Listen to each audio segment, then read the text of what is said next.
Hi, Wise Exotics here. So today is a hot day for no apparent reason that I could really tell other than just random heat. Right now in here it's 85 here and 86 down below it says. My humidity's in the 50s, higher 50s to lower 50s. That's fine. For most nepenthes, as an emergency thing, it's okay. And this humidifier is constantly, flooding this place with it. This is actually the control system for the pump right there. Comes up to those. I've actually thought about expanding it, but that's fine. I have no problems. In fact, I overwater sometimes. Let's go here. So this is a little dry, but it's actually damp in here because of the other stuff.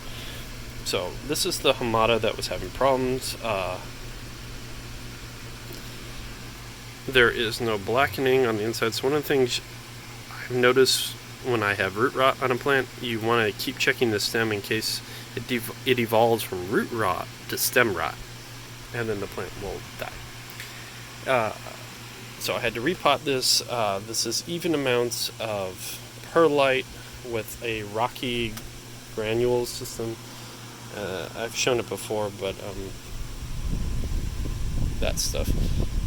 That is where I put the roots. I wrapped it around it, then I put a nice layering of sphagnum on the top. That's just to keep it moist. The trays are actually drying up really quick because that's bone dry. I'll have to add some water to that. But I moved my Vivid machines over there, which are Vicia platycala maxima. They're pretty durable plants, but they grow like weeds. So I stuck them over there. That's a pepper seedling. Down here is a newest addition. I was trying to root a rare rose that's in the front yard called a secret. So I actually successfully did one. Supposedly it's insanely hard to root secret plant. So, yeah. Just checking out the plants here. During the heat, you want to make sure to have airflow number one. So airflow, humidity need to be a thing, so I would recommend having a humidifier that's a sensor-based one and have it to where it can be set. You can set it above higher humidity. This one I've actually maxed out its pump, so it's doing it now. I just refilled it. You want to have clean distilled water. Reverse osmosis is also a must, so kind of where we're at. I've got the fans going, so I'm sorry if it's really loud. The little plants are doing really well during the heat wave. Right now it's 86, so it's supposed to be, it's technically 93 outside, and I've got a light on in here, and I'm baking. Vici's, I had new pictures open for that one, and the Batabuli, and they're both much larger size comparison to the Big Mama pink candy canes, so you are a tiny little Vici. That one's doing real. That's a Glendiflora Ima ovata robocantli. So, in comparison to that, that's a robocantli over here as well. This is a pure seed-grown species of this. I love the coloring. I fell in love with this. It's ready to go. My first new leaf. Very slow to grow. They were basically vaporized out of the wild due to someone doing a construction site, to my understanding. This was a seed grown between two that are in nurseries, so keep that in mind. I do not go with poachers and whatnot. Raja Ortiana, that's why most of these were. This one was from a local guy, and he's been growing these for a while. So this one is a macrophilia, which is another toothy nep. I'm actually mad. If you see that picture, it doesn't have a lid. I was trying to clear the extra moss here away, just, like that with my finger, and my fingernail literally popped it off without even feeling any resistance. So I was kind of upset. It doesn't seem to have an issue. If anything, it'll make it easier to feed the thing. Yeah. So right here you can see some comparisons. I was trying to mentally compare these. So this is an AW male, this is an AW female, and this is a BE. These are both Hamada. This is a Diabolica. Now, to point out on the Diabolica, you'll notice there's like a little dot there. I'm not sure what causes that. That actually popped out with that out of the new leaf.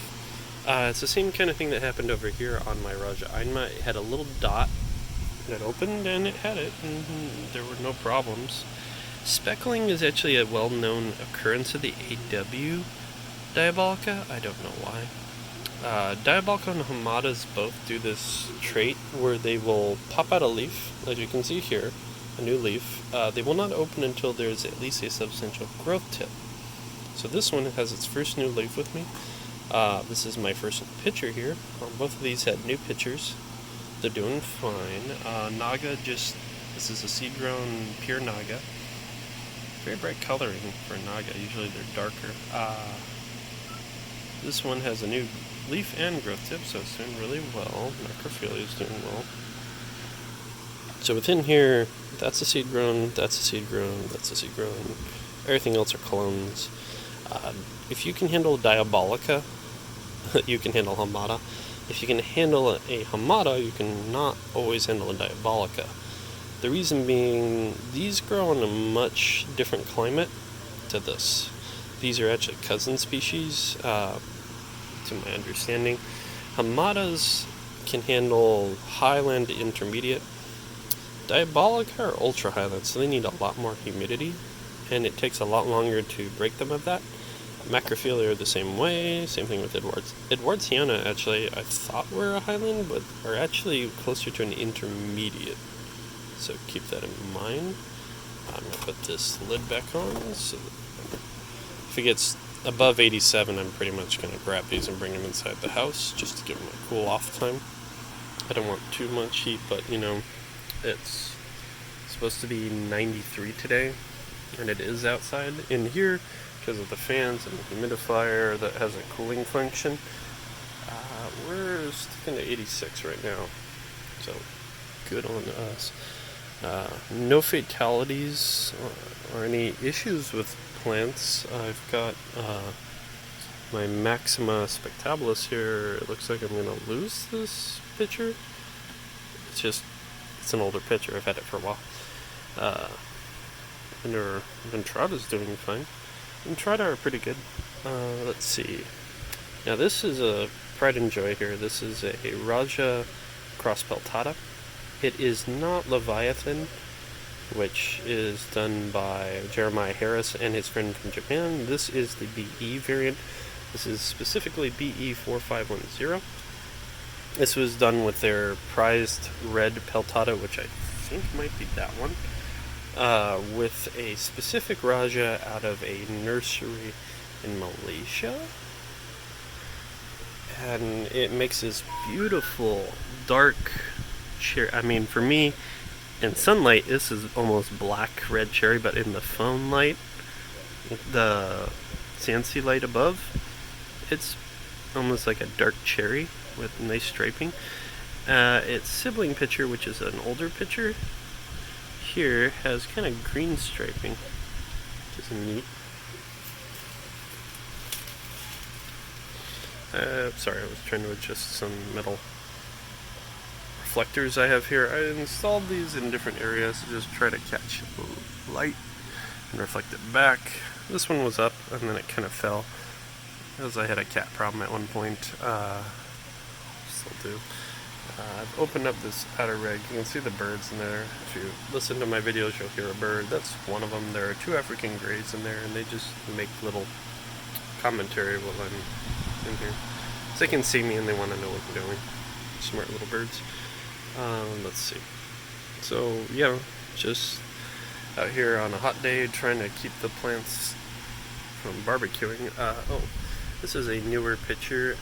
This is a unknown species, but it's either Truncata spectabilis or Spectabilis truncata. It's doing fine. Way over there you can see the Hamada cross Aristo. It's my pain in the neck plant because it just grows like a vine. Well, they're all vines, but I've been trying to get it to grow straight, and it keeps flopping and doing weird things.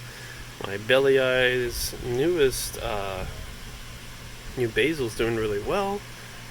It looks actually bigger, thicker, truncated than the original, so I'm not sure how that worked out. Looks like I'm losing the older picture here finally. I might have to trim that off. I'm not sure. I'm hoping more pictures pop out of that soon. That species likes to be in water more or less. Let's see. Yeah, that should be it. Just kind of, we're having a really hot day and just kind of letting, if there are any problems, I'll let anybody know. This is my Queen Malini. Look at this nice picture. It's just popping right now. Looks like it's going to have a small yid. I don't know why. This Queen Malini's been having a lot of problems down the years, but it just keeps growing, and it's a pretty stable plant. So, yeah. Thanks for watching. If you have any questions or comments, leave them below.